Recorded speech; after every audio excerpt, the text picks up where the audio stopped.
आज की इस डीप डाइव चर्चा में सीधे मुद्दे पर आते हैं। आज हम एक ऐसी कमाल की स्ट्रैटेजी डिकोड करने वाले हैं जो इतिहास के 500 से भी ज्यादा सबसे महान दिमागों के काम करने के तरीके से निकली है। ये असल में आज की इस भागदौड़ और एक औसत दिनचर्या से बाहर निकलने का सबसे सॉलिड और पक्का रास्ता है। इस पूरे ट्रांसफॉर्मेशन के ब्लूप्रिंट को समझने के लिए हम इन 6 अहम हिस्सों पर बात करेंगे। 1% लोगों का रहस्य, एकांत से सफलता, 90 दिनों की आदतें, विकर्षणों का अंत, 90 दिन की प्रक्रिया में टिके रहना और 90 दिनों के बाद की जिंदगी। अब मन में ये सवाल आना बिल्कुल स्वाभाविक है, क्या सच में 90 दिनों तक पूरी तरह से गायब हो जाने से सब कुछ बदल सकता है? आज के समय में समाज का भारी दबाव है, सोशल मीडिया का एक अलग ही इल्यूजन है और फोन के नोटिफिकेशंस का शोर तो कभी रुकता ही नहीं।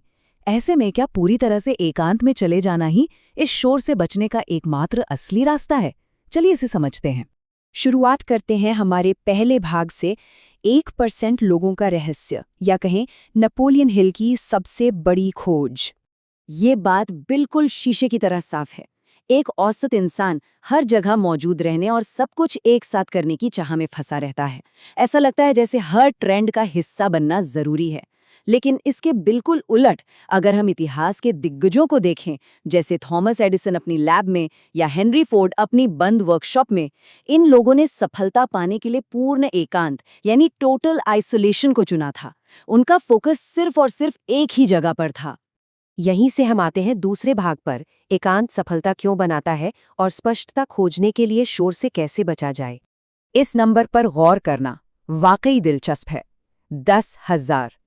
ये थॉमस एडिसन के लाइट बल्ब बनाने में मिली विफलताओं की संख्या है। 10,000 बार फेल होना।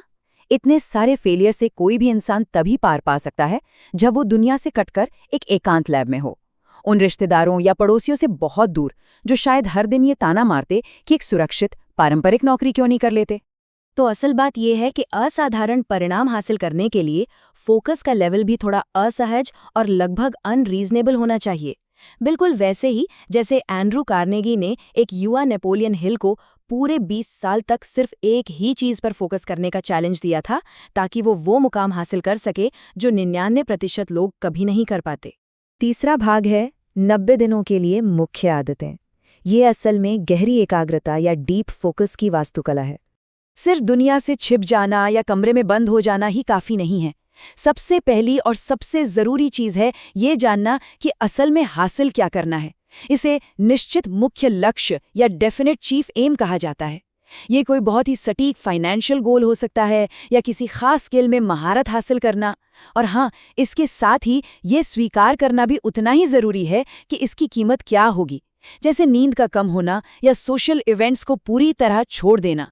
अक्सर समाज हमें जैक ऑफ ऑल ट्रेड्स यानी हर चीज में थोड़ा थोड़ा जानने वाला बनने के लिए धकेलता है। लेकिन सच तो ये है कि असली वैल्यू किसी एक विषय को इतनी गहराई से जानने से आती है कि बाकी कोई कंपटीशन में ही ना रहे। इसे ही विशिष्ट ज्ञान या स्पेशलाइज्ड नॉलेज कहते हैं।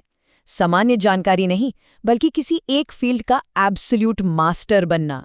इस बात को जॉन डी रॉकफेलर के इस उदाहरण से बेहतरीन तरीके से समझा जा सकता है। अगर कोई रोजाना 4 से 6 घंटे केवल अपनी एक खास फील्ड को देता है तो वो रॉकफेलर की इसी स्ट्रैटेजी को रेप्लिकेट कर सकता है।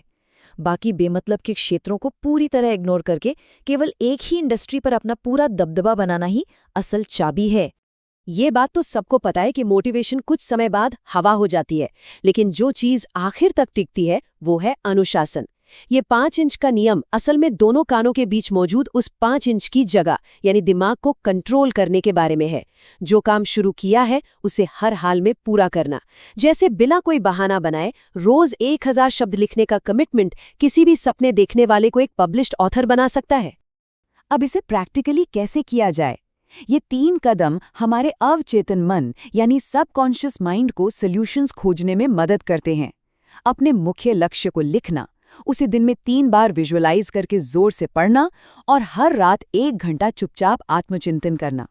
ये प्रोसेस दिमाग के अंदर उस लक्ष्य के प्रति एक ऐसा अटूट जुनून पैदा कर देता है जो कभी बुझता नहीं। अब आगे बढ़ते हैं भाग 4 की तरफ, आधुनिक विकर्षणों को खत्म करना। यानी सब कुछ पाने के लिए आखिर क्या क्या छोड़ना होगा। इन भारी भरकम आदतों के लिए लाइफ में जगह बनानी है तो रोजमर्रा के जीवन से इस मॉडर्न कचरे को बिल्कुल बेरहमी से हटाना होगा।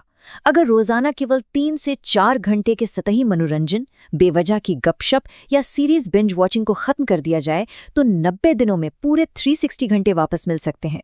ये सोचने वाली बात है कि ये समय किसी नए लाइफ चेंजिंग स्किल में महारत हासिल करने के लिए बहुत है। नकारात्मक लोग और सोशल मीडिया के इल्यूजन तो बस इस कीमती समय को चुराने का काम करते हैं। और टाल-मटोल या प्रोक्रास्टिनेशन, ये तो सबसे बड़ा दुश्मन है। इसे हराने का बस एक अचूक तरीका है, 5 सेकंड का नियम। जब भी वर्कआउट करने या पढ़ने का ख्याल दिमाग में आए तो बस दिमाग को बहाने बनाने का मौका दिए बिना 5 सेकंड के अंदर तुरंत एक्शन ले लेना है। अब आते हैं भाग 5 पर, 90 दिन की प्रक्रिया में टिके रहना। ये जीवन भर की आदत बनाने की एक पूरी टाइमलाइन है। चलिए इस टाइमलाइन को समझते हैं। पहला महीना पुरानी आदतों और बाहरी दबाव के खिलाफ एक जबरदस्त संघर्ष होता है। ये बहुत टफ है, लेकिन दूसरे महीने में छोटी छोटी जीत मिलने लगती हैं और एक शानदार मोमेंटम सेट हो जाता है। और देखते ही देखते तीसरे महीने तक ये कड़ा अनुशासन एक ऑटोमेटिक आदत यानी सेकंड नेचर बन जाता है। शुरुआती मुश्किल दिनों में सब कुछ छोड़ देने का बहुत मन करता है। ऐसे में सामने विजुअल गोल पोस्टर रखना और रोज जर्नलिंग करना बहुत काम आता है। जब तुरंत कोई रिजल्ट नहीं दिख रहा होता, तब ये छोटे छोटे टूल्स दिमाग को हार मानने से रोकते हैं और एक सख्त जवाबदेही बनाए रखते हैं ताकि सफर बीच में ना छूटे। लेकिन इस बीच एक बहुत बड़ा खतरा भी छिपा होता है, थोड़ी सी सफलता मिलने के बाद की लापरवाही। चार्ल्स शॉब का ये बिजनेस दर्शन हमें याद दिलाता है कि जब सफलता मिलनी शुरू हो जाए तो ढीले नहीं पड़ना है, बल्कि ये ठीक वही समय है जब अपनी मेहनत को 2 गुना कर देना चाहिए ताकि जो मोमेंटम बना है वो किसी भी कीमत पर टूटे नहीं। और अब हमारा अंतिम भाग 6, 90 दिनों के बाद का जीवन, एक औसत इंसान से असाधारण बनने तक का सफर। ये ट्रांसफॉर्मेशन सच में चौंका देने वाला होता है। हेनरी फोर्ड की ही तरह जो लोग खामोशी और लगातार मेहनत से अपनी काबिलियत साबित करते हैं, वे देखते हैं कि अचानक से दुनिया और बड़े बड़े अवसर खुद ब खुद उनके पीछे भागने लगते हैं। वो प्रभावशाली आत्मविश्वास और हर काम में झलकने वाला आत्म अनुशासन हर किसी को अपनी तरफ खींचता है। ये बात हमेशा ध्यान में रखनी चाहिए कि सफलता कोई 100 मीटर की रेस नहीं, बल्कि एक लंबी मैराथन है। महानता हासिल करने के बाद भी पुरानी और भटकाने वाली आदतों में वापस गिरने से बचना बहुत जरूरी है। इसके लिए महीने में कुछ दिन खुद को दुनिया के शोर से अलग करना, उस फोकस को लंबे समय तक बनाए रखने की सबसे बड़ी चाबी है। तो ब्लूप्रिंट अब पूरी तरह से सामने है और अब एक ही फैसला बाकी रह जाता है।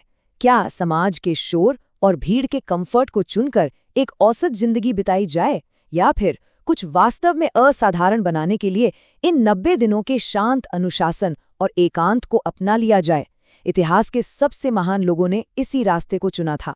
ये विचार यकीनन एक बहुत ही पावरफुल नई शुरुआत का रास्ता खोल सकता है।